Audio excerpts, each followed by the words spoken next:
തിരുവനന്തപുരത്ത് 2.25 വയസ്സുള്ള കുഞ്ഞിനെ അംഗൻവാടി ടീച്ചർ ക്രൂരമായി മർദ്ദിച്ച കേസിൽ അധ്യാപികയ്ക്കെതിരെ കേസെടുത്തു പോലീസ്. ജുവനൈൽ ജസ്റ്റിസ് ആക്ട് ഉൾപ്പെടെ ചുമത്തിയാണ് കേസെടുത്തിരിക്കുന്നത്. മർദ്ദനത്തിൽ പരിക്കേറ്റ് ചികിത്സയിലായിരുന്ന കുഞ്ഞിനെ തിരികെ വീട്ടിലെത്തിച്ചു. 24 ഫോളോ അപ്പ്.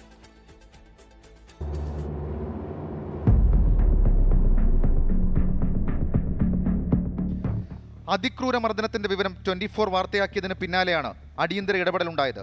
പറമ്പുക്കോണം അംഗനവാടിയിൽ ടീച്ചറായ പുഷ്പകലയായിരുന്നു 2.25 വയസ്സുള്ള കുഞ്ഞിനെ കൈവീശി മുഖത്തടിച്ചത്. പുഷ്പകലയെ മാത്രം പ്രതിയാക്കിയാണ് നരുവാമൂട് പോലീസ് കേസെടുത്തത്.